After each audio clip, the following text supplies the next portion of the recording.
Hello and welcome. This is Sadhusman. In today's video, I am going to share with you the pivot column feature of Power Query. Now let's say that we have a table comprising of quarter-wise sales of certain products with additional column for salesperson name.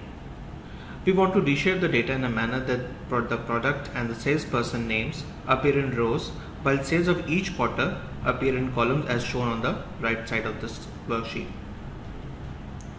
We can achieve our desired goal by creating a pivot table as well. Let me show you how. We can click on this data first and then we go to insert and pivot tables. Based on this data, I am going to use the destination as my current worksheet.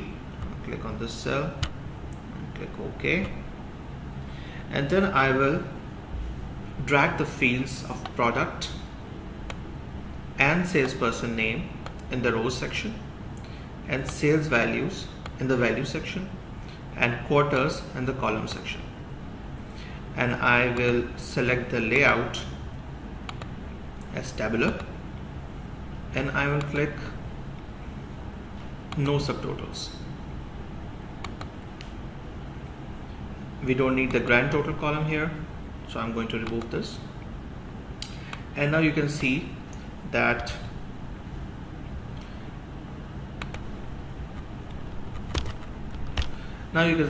we have the pivot table is exactly in the same format as our target result. Although we can get this result from pivot table, but Power Query option will be preferable when further transformations are to be performed on the resulting table. So let's first import the data in Power Query. For this, we are going to click on the data and I'm going to use a shortcut Alt-A-P-T.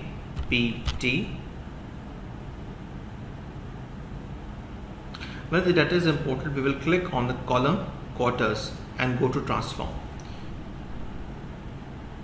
and click on pivot column. In this dialog box, you can see they use the name in column quarter to create new columns. That is correct because I want to have quarters in the column area, so this is okay. But the values should come from the sales column. So I will click sales, and if I click OK, it will pivot the columns for me. However, if I click on the advanced options, there are various options available. By default, we are going to use the sum option. Otherwise, we have count, minimum, maximum, medium, and we have another function called don't aggregate, which I'm going to share a little bit later. So for this example, we are going to use a sum function, and I click OK, and now you see the quarters are in the column area and the sales values are properly summed up. I'm going to close and load this in my existing worksheet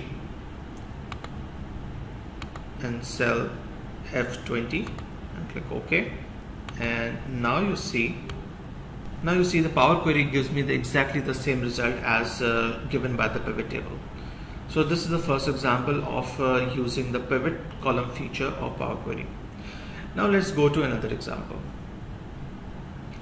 In this example, we have a data of certain students who have enrolled in certain courses and whether they have paid the fee or not. This is the source data. The target data which we want is in this format. We want the course names on the top, student names in the rows, and we want to mention whether they have paid the fee or not, and if the student has not enrolled in any particular course, then we want to write not enrolled in that area. So again, let's import this data inside of Power Query.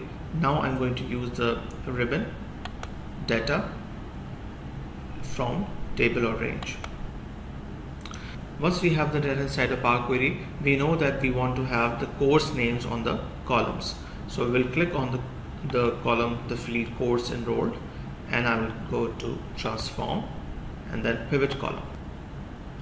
And in this case, the value section is basically the fee paid. Student names will be on the rows. Column name will be the course enrolled. The remaining area is fee paid, which says yes or no. But since we cannot sum the text fields, so we go to the advanced options. By default it says count, but we don't want to count the yeses and nos. So what we want to do is we want to select the don't aggregate option here. Let me show you what it does. when we click OK, you will see that exactly the entire data is now shown on the column side, and there are certain nulls in the columns which says it's basically blanks.